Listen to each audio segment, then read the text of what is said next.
بسم اللہ الرحمن الرحیم۔ السلام علیکم دوستو، جیسے کہ آج ہم آپ کے ساتھ شیئر کرنے والے ہیں رحمدل پری کی کہانی۔ پرانے وقتوں کی بات ہے، کوہ کاف کے قریب ایک ملک پر ایک حمدل بادشاہ حکومت کرتا تھا۔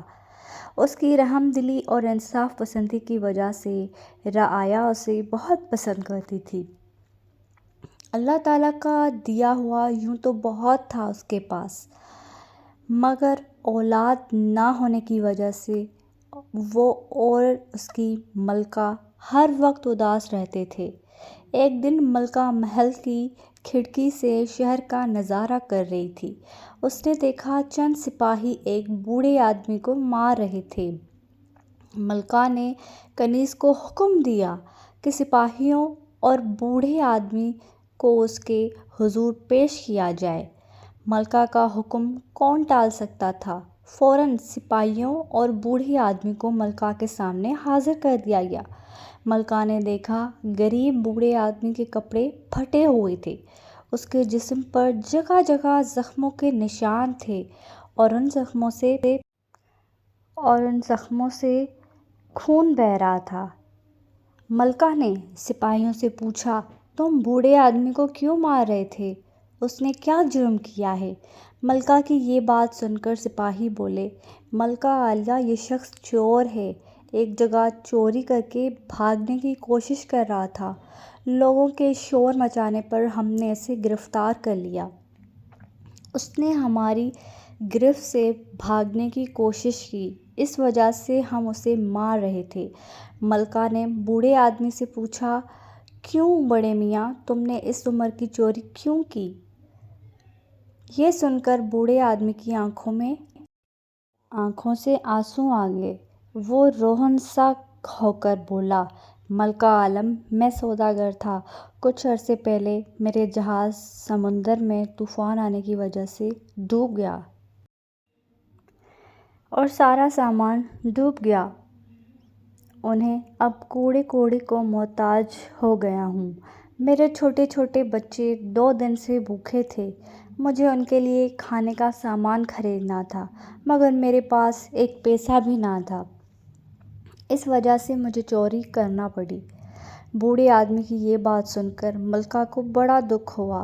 اس نے سپاہیوں کو حکم دیا کہ بوڑھے آدمی کو چھوڑ دیا جائے۔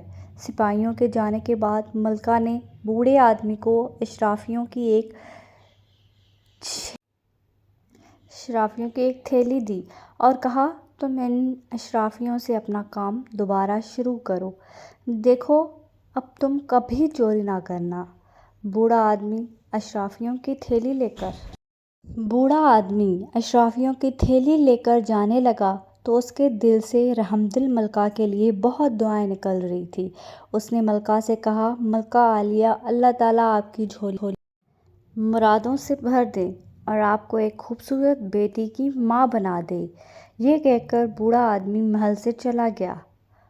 اس واقعے کے کچھ عرصے بعد ملکہ کو ایک خوبصورت سی لڑکی پیدا ہونے کی خوشی میں محل کو دلہن کی طرح سجایا گیا۔ شہر میں چراگاہ کیا گیا، غریبوں اور محتاجوں میں خیرات تقسیم کی گئی۔ رحمدل بادشاہ کو دور دور کے ملکوں کے بادشاہوں کی طرف سے مبارکباد کے پیغامات آئے۔ ایک ہفتے تک سارے ملک میں خوشیاں منائی جاتی رہیں۔ ان تمام کاموں سے فارغ ہو کر بادشاہ نے اپنے تمام رشتہ داروں کو پیغام بھیجا کہ وہ اس کے مہمان بنیں اور شہزادی کا نام تجویز کریں۔ مقررہ وقت پر بادشاہ اور ملک کے تمام رشتہ دار اس کے محل پہنچ گئے۔ ان کے مہمانوں میں 3 پریاں بھی تھیں۔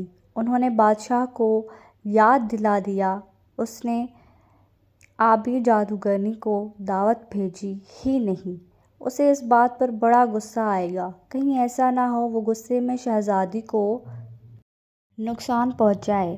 ابھی پریاں بادشاہ سے باتیں ہی کر رہی تھیں کہ اچانک زور کی آندھی چلنا شروع ہو گئی۔ آندھی کی وجہ سے محل کی کھڑکیاں، دروازے ہلنے لگے۔ یوں لگتا تھا جیسے بھونچال آ گیا ہو۔ تھوڑی دیر بعد بھونچال رکا تو بادشاہ نے دیکھا شہزادی کے جھولے کے قریب ایک بہت ہی ڈراؤنی شکل والی بڑھیا کھڑی تھی۔ بڑھیا کھڑی کوئی خط پڑھ رہی تھی۔ بادشاہ ہمت کر کے بڑھیا کے قریب پہنچا تو بڑھیا غصے سے بولی، تم نے اپنی بیٹی کا نام رکھنے کے لیے مجھے بلایا نہیں، مگر دیکھو میں خود ہی پہنچ گئی۔ میں نے تمہاری سزا تو یہ سوچی تھی کہ تمہاری بیٹی کو ہلاک کر دوں، لیکن تمہاری رحم دلی کی وجہ سے میں نے اسے زندہ چھوڑ دیا ہے۔ اب یہ 16 سال کی عمر میں ایک زہریلی سوئی انگلی میں چبھنے سے صرف بے ہوش ہو جائے گی، اور اگر بے ہوش ہونے کے 10 دن بعد تک اسے ہوش نہ آیا تو وہ بے ہوشی کے عالم میں مر جائے گی۔ اس سے پہلے کہ بادشاہ اسے رحم کی درخواست کرتا، بڑھیا ہوا میں گم ہو چکی تھی۔ بادشاہ اور ملکہ بڑھیا کی باتیں سن کر پریشان ہو گئے۔ اتنے میں بڑھیا ان کے قریب پہنچ گئی۔ پریوں نے بادشاہ اور ملکہ کو تسلی دیتے ہوئے کہا، پریشان ہونے کی ضرورت نہیں، انشاءاللہ شہزادی زندہ رہے گی، مگر اس کا نام شہزادی ماہ نور رکھنا ہوگا۔ ہم 1 ماہ بعد آئیں گے اور آپ کو آنے والے حالات سے آگاہ کریں گے۔